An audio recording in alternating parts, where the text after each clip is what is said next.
तर चला मित्रांनो, आज तुम्हाला सांगतो बायकोला कसं खुश करायचं चॉकलेट ओरिओ केकपासून. सर्वात पहिले ओरिओ बिस्किट हे ग्राइंड करून घ्यायचे. जारमध्ये दूध ॲड करायचं, त्यानंतर कोकोआ पावडर, बेकिंग सोडा आणि सर्वात महत्त्वाचं चॉकलेट सिरप ॲड करायचं. त्यानंतर मिल्क मेड ॲड करायचं आणि सर्व मिक्सरला चांगल्याने ग्राइंड करून घ्यायचं. अशा प्रकारचा थिक पेस्ट तयार झाला पाहिजे. त्यानंतर पेपर कपला अशा प्रकारे चहूबाजूंनी बटर लावून घ्यायचं.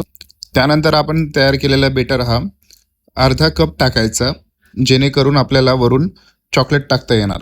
त्यानंतर एक डेअरी मिल्क घ्यायची, त्याची एक स्लाइस काढायची, त्या स्लाइसला अशा प्रकारे कप्समध्ये टाकायचे आणि पुन्हा बटरनी त्याला कव्हर करून घ्यायचं. अशाच प्रकारे कप्स रेडी झाले. त्यानंतर एअर फ्रायरमध्ये कप्सला हळूहळू ठेवायचे.